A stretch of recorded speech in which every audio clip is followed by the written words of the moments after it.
الله تعالى وبركاته وإن سلامي إن ألبا أمها سنتين حضرنا waxaan doonayaa inaan sameeyo sawir ahaan letter ahaan waan u sameeynay haddana marka waxaan isku dayay inaan sameeyo as sawir ahaan aan doonayaa inaan u sameeyo sawirkan la screenshot ka qaadanayna kan browser kor noo saaran kaas un baa maaragtay tagaynaa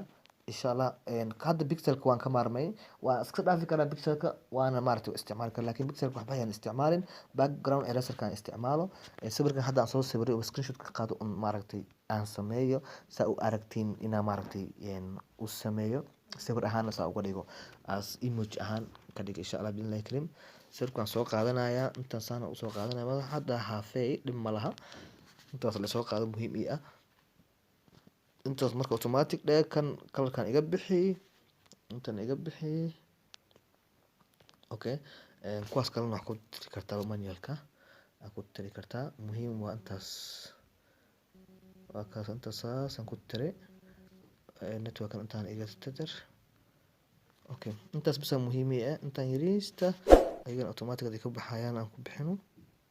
okay way ku baxeen intaas waan save gareysanaya marka sawirkaas aan inta as image ahaan inaan ku hagaajiyo ayaan tusaa insha Allah billahi karim marka waan sawirtay oo ana maar save gareystay marka save gareystay ka bacdi wuu isoo dhigaa asagana xitaa ku isticmaal sida data calaamadaha data amal isoo dhigaya laakiin marabi finish ka dheh marka finish ka dhahday ka bacdi meesha kale idin ka tusaa insha Allah okay waa kana marka ka dhameystay xagan meeshan waxa ii dhiman inaan tago personal stickers ku dhufanaya sidii un waa same wax adag kuma jiraan inta xagan stickers loo sameeyo aad u fudud yihiin waa kana sawirkii as share day okay add as new package save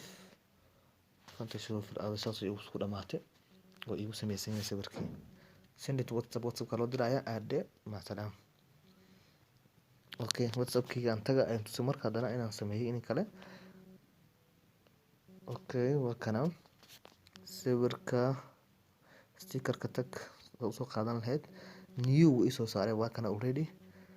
waa kaasa sawirka marka saa doonto adigan ka dhiganaysa insha Allah billahi karim marka inta isku joojinaa assalamu alaykum wa rahmatullahi ta'ala